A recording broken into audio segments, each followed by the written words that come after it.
welcome back to Alice Talks Football and welcome back to another live Manchester United news, transfer news and update show. On my screen we have Mr. Brian Mbumo, Premier League Player of the Month, and Mr. Ruben Amorim, Premier League Manager of the Month. Things you love to see. And also shout out to Minna Football because she went and actually gave Brian Mbumo his award. So shout out to her. That's pretty cool. We've got positive things to talk about, like Matthias de Ligt being recalled into the Netherlands squad. I mean, is it positive for him? Yes. I just don't want our players in international squads to risk injury if I was going to be completely selfish, but that's a positive in its sense. Is another dub there. We got big updates on Elliot Anderson, his price tag being lower than we thought. This deal potentially being realistic for Elliot Anderson. United making a January move. We'll discuss all the rumours around Elliot Anderson. This has come from Ben Jacobs. Diego Leon, maybe he's more ready than we first thought. Maybe United see him as ready. Sekou Kone and Diego Leon could get first team minutes this season. We will talk about that and just other situations on midfield and left wing back. And look, people, I am not going to lie to you. I am very hungover today. I normally do a live stream about midday. I was meant to do a live stream at midday, and then I had to go back to bed because I was on 2 hours sleep and drunk way too much wine last night. So I'm aware I look rough, but I found a bit of energy. So we're going to go live and we're going to talk about the Man United news because we've got Tottenham tomorrow. We're got a big game tomorrow, and I was like, I've got to do some content. I've been slacking. I've got to do some content. So yeah, let's dive into the news. Let's dive into the updates. And I first of all want to talk. No, so I talk about Elliot Anderson or Diego Leon first. Let's talk about Elliot Anderson first. Let's talk about Elliot Anderson first because we were actually touching upon him yesterday. But yes, let's get into this. Elliot Anderson could be cheaper in the summer in comparison to this January. Do not be surprised if the price is significantly lower than £100 million. So there's three things. This is story 1 of 3 on Elliot Anderson, so bear with me. First of all, Elliot Anderson, significantly lower than £100 million. I was convinced that Mr. Marinakis was going to hold people ransom and want £100 million for Elliot Anderson, and it was going to be a very difficult deal to do because he's playing like £100 million player this season. He's currently, in my eyes, worth more than Belabor. If you go off this season, 100% worth more than Belabor. So I look at Elliot Anderson, I think, to be honest, would I want to spend more than 75 million on him? No. But I was like, Forest will want 100 million. Now, this is looking more realistic. In January, it could be more. In the summer, it could be less. The thing is, if he goes to the World Cup, he plays and he has a good World Cup, they're going to want 100 million. Look at Rice. Look at Caicedo. But apparently, he could be significantly lower than 100 million, which all of a sudden makes this transfer a lot more realistic in that sense. But there was a few stories on, obviously, Elliot Anderson that I want to get into. And, you know, this obviously came from Team Talk. I don't think this is the best source of information, but there has been talk of Elliot Anderson being available for £60 million, which for me is nuts. United have made Anderson their top target to strengthen the midfield, and the club are preparing a major bid and confident a deal can be done. Anderson is keen to join Man United, with Man United seeing him as the perfect fit for Amorim's energetic style. Nottingham Forest value him at 80 million, but United believe they can sign for 60 million. Now, this is Team Talk. Team Talk aren't the best source of information, but even they came out and have said things like, we're preparing a bid in January, we think we can get him, he's valued at 80 million, we think we can get him at 60 million, Anderson's keen to join, and Man United are confident the deal can be done. Now, for me, that isn't the most reliable source of information. So when they're saying we think we can get Anderson for 60 million and he's valued at 80 million and we're confident we can get him, I'm like, are we though? Then we go all the way back to what Ben Jacobs has had to say, bear with me, and he's now coming out saying, well, look, it's a realistic deal for United to do because he's expected to be a lot cheaper than 100 million in the summer. You know, the price will be lower. Like, Ben Jacobs doesn't expect Man United to make a January move, like other sources think will happen. But Ben Jacobs is coming out and saying, look, a deal is a possibility. And we know from Andy Mitten, who is a tier 1 source of information, he even said himself, I think United will go for 2 central midfield players, probably in the summer. Elliot Anderson is the one who would be well positioned at this moment to join Man United. So then you've also got Andy Mitten, a very, very reliable journalist, coming out saying that I think United will go for 2 central midfield players in the summer, and starts talking about Elliot Anderson, starts talking about this being, a very realistic option. And recently, it's looked like Elliot Anderson is probably the most realistic midfield option for Manchester United right now in the summer. His price is significantly lower than the 100 million we thought he was going to be. He wants the move. Like, Man United want Anderson confirmed. Anderson wants the move. Man United feel the deal is possible. He's cheaper than 100 million. All of a sudden, I don't know if we can get him. It does feel quite possible. It does feel quite possible that we can get a deal over the line for Anderson. And some people say Anderson and Stiller would be delicious. And I agree. I think Anderson and Stiller at Manchester United would be very nice. There is concerns with Stiller and the physicality. How would he do in the Premier League? We've seen Florian Wirtz struggling, of course. For me, Anderson and Wharton is that Anderson, Wharton, Maino. Anderson, Wharton, Maino. We've got England's midfield locked. Boom. Love Baleba. Like Santos. Camavinga, love him. Manu Kone, love him. Stiller, like the player. Supermende, I was a big fan of at the time. I look at all these people like, okay. But I look at what we need on the ball, and Stiller has that. I look at what we need off the ball. Anderson has that with good ability on the ball. So for me, I think I would go all out Elliot Anderson this summer. Elliot Anderson reminds me of like Mbeumo and Semenyo and Cunha. Mbeumo, Semenyo and Cunha were the three players that people were looking at outside the big six that could have got a move. Semenyo obviously didn't move. Wharton, Baleba, and Anderson are the Cunha, Semenyo, and Mbeumo of last summer. 3 midfielders that can move to a bigger club that a lot of teams will be looking at. We got 2 out of 3 last year. Can we get 2 out of 3 this year? I mean, that's what I'd love to see. I think that's what a lot of people would like to see. E-Man thinks 2 centre-backs on top of that is needed. I think 1 centre-back.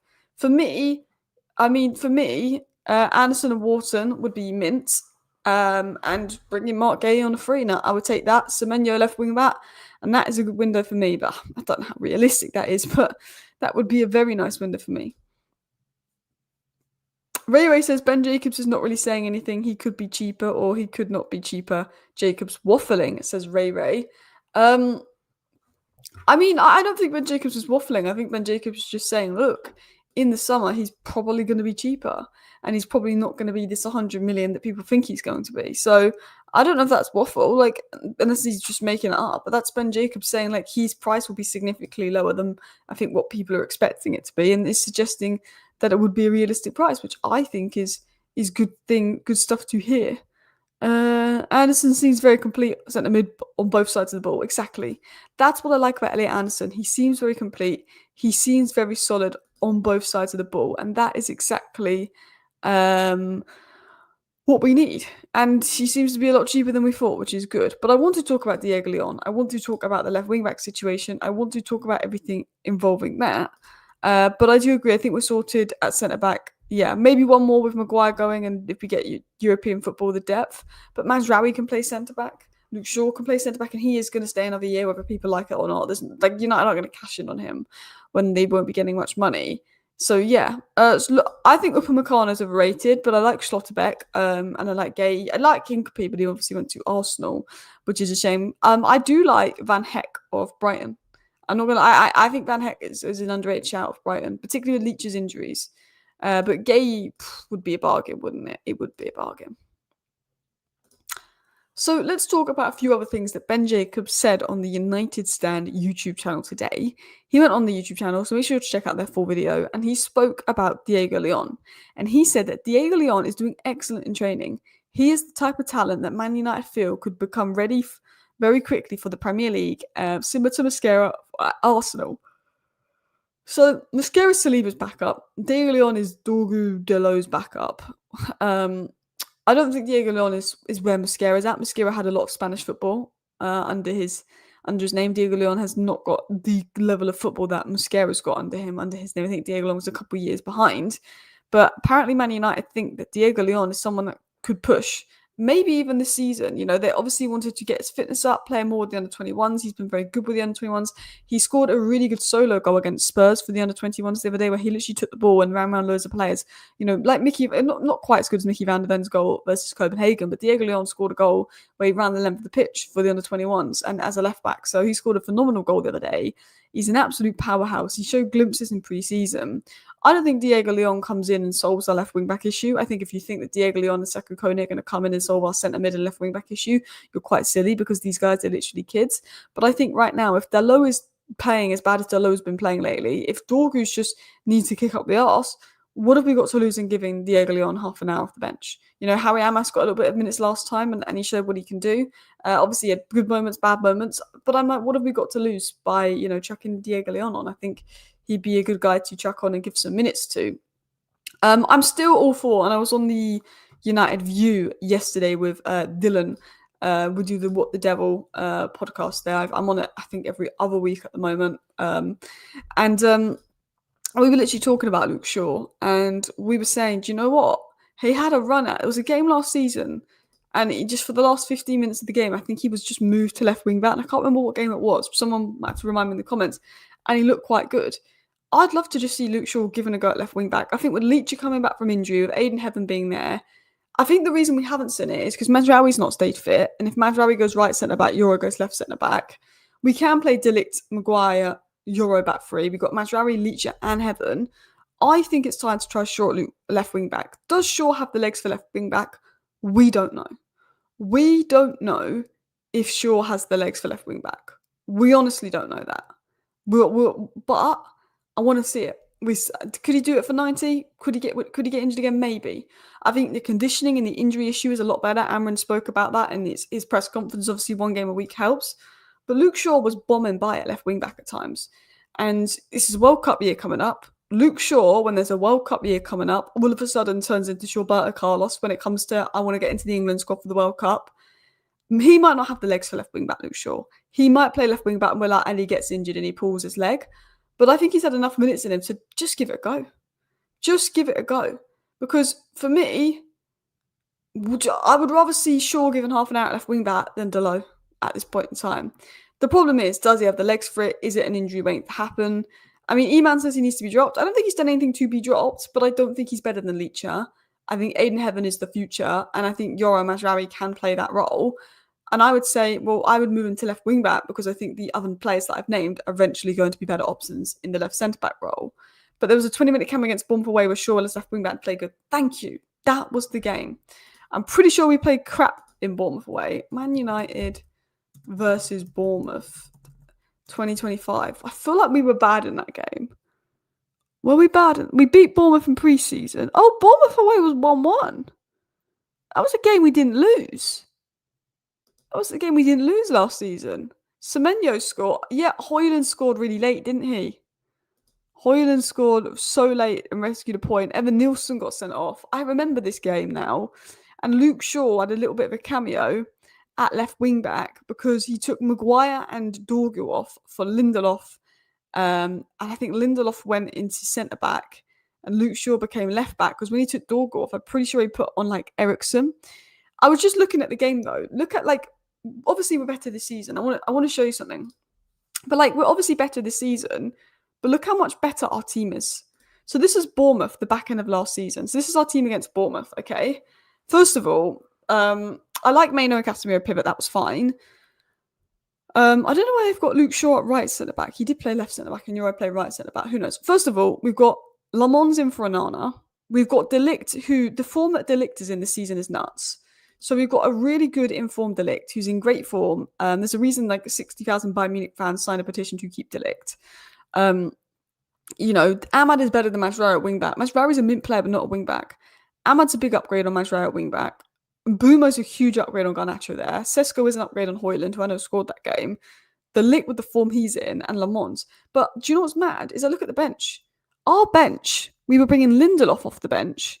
We were bringing Cheeto, no offence, but Cheeto off the bench as our goal threat. A Mason Mount that couldn't play more than 10 minutes without getting injured. Ericsson Agate. Imagine you need a goal, and our options on the bench are Lindelof, Ericsson, Agate, Mount, and a 17-year-old. We had Fredrickson, Amundsen, Heaton. Like, we are playing better this season, but we have so many better options. We have so many better options. Like, look how stinky that bench is. Like, we're 1-0 down and we're bringing Lindelof on. Ericsson, Agate, when you're 1-0 down. Obi, I get it, but he's a kid. Mason Mount's the only sub that I'm like, okay. But you bring Mason Mount on for, do you know what I mean? Like, our team stunk last season. It actually did. It actually is pretty crap when you deep how much better our squad is now. Like, we don't technically have a single injury because Leacher is back in training, which I feel like is pretty nuts when I think about it. But if I look at Man United's squad right now, that was our subs bench. If I'm looking at our subs bench the other day, if I can get this up, Manchester United. What? No, don't want Manchester City, obviously. If I'm looking at what our subs bench was the other day, bear with me, guys. Obviously, Leach is going to come back onto this bench as well. But the difference, I mean, not that we used our subs, but there's a big difference. We don't need to bring on Agate and Lindelof and Ericsson when we're chasing the goal. We had, and we didn't use them, but we had Maino, Xerxes, and Mount. 3 quality players, in my opinion. We didn't use them. You know, Dorgu, Mazraoui on the bench is an absolutely mint player. Like, we look better. Like, there's not anyone there with that blistering pace, which would be nice to bring off the bench. But, like, this team is so much better. This team is so much better than the team that we played against Bournemouth. Like, this team's pretty mint. Like, take the low out for a good left wing back, and I think that's a very solid team. You know, maybe we need a midfielder that suits the system better, but we've got a decent side, you know. Would you take Cole Palmer? Obviously, yes. Mason Mount play ahead of Sesko against Spurs. I think Mason Mount could play left 10, Cunha in the middle, and Sesko on the bench. De Ligt playing very well was sort of last season, just a weird agenda, partly fueled by some of our former players. Yeah, I don't get what people's issues are with De Ligt. I think De Ligt has been solid for a while, actually. I agree with you. I think because De Ligt had so much hype at 19 that people were expecting him to be like prime Van Dijk. And De Ligt's a really good centre-back, but he's not like prime Van Dijk. And because he's not like prime Van Dijk, people try and make out he's bad when he's still a really good centre-back. Who's, for me, top 5 centre-backs in the league this season is De Ligt. Like, 1 is Gabriel, 2 is probably Van de Ven, like 3, Saliba, 4, you can argue Malik Chow, De Ligt. That's probably your top 5. You can argue, I wouldn't say Van Dijk this season. I think he is obviously in that top 5, but not this season. You can argue Romero, but like I would say De Ligt's probably been a top 5 centre-back in the league this season. I think Tottenham and Arsenal have had the 2 best defences and their centre-backs are mint, but I look at like Malik Chow of Newcastle, I look at De Ligt. I think there's been some really strong defensive performances this season from Matthijs De Ligt. I think he's been mint. Yusuf says, Leon and Dorgu battling out would be healthy. Need to replicate that for right wing back next season. I think, you know, we need a wing back. Someone that can play left wing back and right wing back. I don't know if it would happen. I do think we should look at Semenyo. I don't know if he would want to be a wing back. I don't know if he'd choose us if we were asking him to be a wing back when he could be Arsenal's left winger in a potentially title winning side. But I do look at it and I think, yes, a left wing back would be mint. A left wing back would be absolutely great. I think we desperately need a good left wing back. But obviously, Diego Leon has been doing well in training. He's been impressing during training. There's a lot of positive stuff being said about Diego Leon. But I do want to talk about a few other things. And that is obviously the whole wing-back situation. And what has Ben Jacobs actually said? Because Ben Jacobs has said we will consider looking at a wing-back in January. Like, that was said by Ben Jacobs, that we are going to consider looking at a left wing-back in January, which I think is quite interesting. So let me share my screen here. Also, I never go live at this time. I used to go live at like 5:30 till 6 all the time. Then I just started going live at like midday. So yeah, a lot of people are saying I'm surprised you're live. I normally do a video at like 10 p.m. I won't do a video at 10 p.m. tonight unless there's actually juicy news, because I feel like that is like 4 hours away and I could fall asleep with a hangover here. I'm feeling rough. But yes, going back to obviously this on my screen, I'm going to read this out in a second, but De Ligt has been underappreciated since leaving Ajax. I agree. Leon, I don't think is ready. Yeah, I don't think Leon is ready. I don't think Leon is ready. I think Sekou Kone could get glimpses in the cup. I think Leon is going to be a good player. I don't think he's going to come in and be better than Dorgu. And all of a sudden we're like, yeah, you never know. Brandon Williams came in, was quite good when Brandon Williams first came in for like 12 games. Shaw had to work hard to get back in, and then Brandon Williams just never hit the same level again. Maybe Dorgu does a Brandon Williams where he just really surprises us. Not Dorgu, Leon. Maybe he does do something mad like that. But I don't think Leon is fully ready. but he is rated highly. There's a reason Harry Amos is out on loan because Diego Leon's sin is further ahead. But look, I think he could get FA Cup games. The club see him as more ready than maybe we do. Now, Amarin has him in first team training instead of under 21s training sometimes. I think Amarin and the club see him as more ready as maybe we do. But I think pre-season will be big for him next year. I think there's a plan to involve him. And I think there's a plan to maybe give Diego Leon minutes this season. As I said, I think Amarin sees him as a lot more ready than some of us do. But as Ben Jacobs said, United's recruitment team are looking at versatile fullback who can play left wing back and right wing back, but it's not a priority. He's saying in the January window and in summer, we want someone that could play left wing back and right wing back, but is not a priority. For me, I look at more wingers like Semenyo, which I know obviously conceding goals is our biggest problem, not scoring goals this season, but I would probably say someone like Semenyo could do that job. I think he'd be very good at that job. Other people want a more traditional kind of wing back, like a DeMarco or something. I'm more for wingers. I'm more for wingers at wing backs. I think it's, for me, when we play two fullbacks, and they're back four fullbacks, not back five fullbacks, but when we play two back four fullbacks at wing back, I feel like we're so dead to watch and we're not great. I think we've only lost one game that Ahmad started this season. I just think we're so much better when we have a wing back in the team to lift up the ball, carry the ball. So for me, I like the wingers at wing back. I think you need one winger at wing back and the other one with a bit more defensive security, but I think he needs to be attacking minded. 10 mil for Amos in the summer. I think Amos could go. He's doing well at Sheffield Wednesday though. Someone said they missed Pelistri. I mean, Pelistri, I liked Pelistri, but he was not good enough. We signed Pelistri and Ahmad. Pelistri was, much lower rate than Ahmad. Like, Pelistri didn't get a Premier League move. He plays for Paraguay or Uruguay, but he plays in the Greek league. And he plays, for an alright team in the Greek league. But for their record signing and the amount of money they spent on him, he's not been like, oh, wow. He's not been like that. Oh, wow. I liked Pelistri, but I think we did the right thing in selling him. He literally got 4 goals and 5 assists last season in 36 games. He's a decent player, but his numbers have always been poor. He did score against Chelsea, though. He did score against Chelsea last season, but his numbers have always been a bit... I was fine with Pelistri. Yeah. I mean, a lot of people... I just think Semenyo could be good at wing back, but look, I get why people wouldn't want that. One winger, one wing back. Maybe that's what we need. We've got a winger and Ahmad, but maybe the left wing back needs to be a wing back because I think, to be honest, Dorgo is more of a back four player. Pelistri, Odelay, Gore, and Carreras deserve more time. Alvaro definitely. Gore was because of injuries. Gore was purely because of injuries. Alvaro definitely, and Maxi 100%. Maxi obviously I think it's been signed by Strasbourg. So I agree when it comes to Maxi Odelay and Alvaro. I think Pelistri got opportunities. I think Anthony was so bad that, maybe we could have given Pelistri more of a chance. But no. I liked that he was unselfish, but not sure he's top quality. No.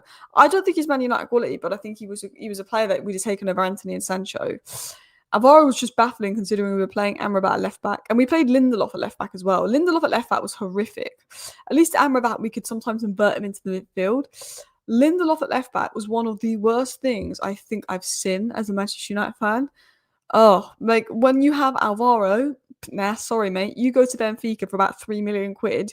We want to play Lindelof and Amrabat left back. I liked Amrabat in the end. Amrabat had a slow start, but I liked Amrabat in the end, if I was going to be honest. I did. I want to talk about Kobbie Mainoo. Kobbie Mainoo apparently is not in the squad for the Spurs game tomorrow. So I do want to talk about the Spurs game. I do want to talk about Kobbie Mainoo. Kobbie Mainoo and Lisandro Martinez were not spotted travelling with the squad to face Tottenham. Jack Fletcher will come in for Mainoo. This was said by Stephen Ralston. Good connections to the club, good connections to the academy. He's just saying Mainoo and Martinez were not spotted travelling with the squad to face Tottenham. Jack Fletcher will come in for Mainoo. Then some people are like, oh, is it because Mainoo wants to go to West Ham? Is it because Romano said Mainoo wants to go to West Ham? Has Mainoo been dropped? Is there beef going on with Mainoo and blah, blah, blah, blah, blah, blah, blah, blah? No. I think Mainoo's just picked up a knock or something. I don't think he's dropped Mainoo out of the squad because Mainoo is open to this West Ham loan move. I purely think there's an injury because he wouldn't drop Mainoo for Jack Fletcher. No offense to Jack Fletcher. And Ben Jacobs even mentioned on the United stand today that Ruben Amorim trusts Mainoo. Mainoo has spent the most time with Amorim working on tactical evolution, and Amorim wants him to build maturity and intelligence. Now, I've heard some interesting things behind the scenes on Mainoo and Amorim. that Amarin has a big long-term plan for Maino. Now, behind the scenes, I was speaking to somebody, and they said that Amarin is working very closely with Maino. He's giving Maino detailed plans, specific plans to take over the reins next season because Maino was seen as the Bruno replacement because Bruno is expected to go. The plan next season could be Elliot Anderson and Maino in the midfield, and that could work as a two. There's a feeling that Bruno's 60 million release clause is going to be triggered. Casemiro's contract will not be renewed. Man United want to bring in two midfielders because there's doubts over Agate. Casemiro and Bruno are expected to go. Elliot Anderson, somebody else, Maino are going to be the three guys mostly involved. Kone could potentially work up. Agate might stay. Toby Collier might come back in. But apparently Ruben Amorim is looking at Maino and saying, look, you're still only 20. Just because you're not getting minutes now, don't need to worry. I know you want the loan. But apparently he's spending a lot of time behind the scenes with Maino, giving him a breakdown of his plans, saying, you are in my plans. Might not be as much this season, but you are in them. So, I mean, I don't know, like, you know, probably Maino wants to see minutes, not words. But there is sort of talk of there actually being a plan. There is talk of that actually being a plan as well. I mean, look, it could be BS. It's just rumors. Like, there's no evidence. I'm not saying that this is the case, but I'm just saying, like, yeah, like this is the conversation that's ongoing behind the scenes. Do we want to talk about the lineup for Manchester United versus Tottenham?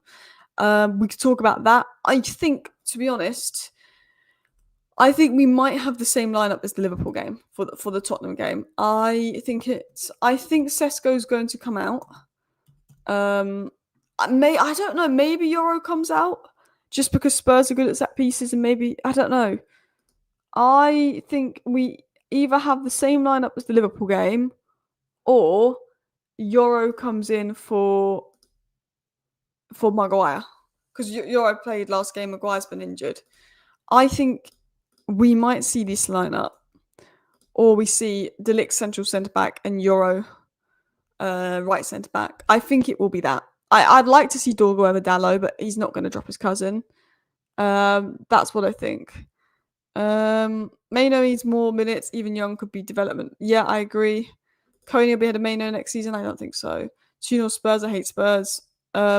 I am worried we haven't beat Spurs in a while, but I think we're overdue a win versus Spurs. Spurs aren't scoring goals, but we are conceding a lot. So, if I'm going to be honest, I think this is a 0-0 or 1-0 game. I think it's a boring game. I think it's a 0-0, 1-0 game. I'm not a big fan of the formation, but I think if we can get some more exciting players, it could work better. Mount isn't up front. Yeah, you're right. It will be Cunha up top and Mount on the left 10, but Google doesn't watch the game, so it kind of puts people in the wrong positions there. I think this is going to be a 1-1 or a 0-0. I do think that this is going to be a 1-1 or a 0-0, if I was going to be honest. But we will see. We will see. I don't think it's going to be a good game. It'll be 1-0 Spurs. This manager's embarrassment. He will go with Maguire, Shaw, De Ligt, and Delo and Dorgo as wingbacks. I don't think he's going to go that badly defensive. I don't think he will. I don't think it's going to be an exciting game. I think it's going to be a snooze. I think Tottenham have been boring this season, and they're going to be very defensive with Pellegrini and Bentancur. I think it's going to be a 1-0, 0-0 type game. But if we can get a 1-0 win, bish, bash, bosh, brilliant stuff. If we lose, then it's negativity. There's a bit of negativity on Amorim because of the draw versus Forest, but it's only a draw. I'm not too bothered about the draw. I think if we win today, or tomorrow, sorry, I don't care about the draw. To Forest, but if we lose, then it's like, oh, the pressure's back on all of a sudden. You've won those 3 games for what? I guess there is that, like, a little bit of fear you can argue. But anyway, people, I hope you guys are all doing well. I hope you guys enjoyed today's live show. I know it's a short live show, but look, I thought I'd do an evening live show because I've not been very active on the content lately. And we've got a big match tomorrow, so smash the likes if you enjoyed the video. See you next time. Bye.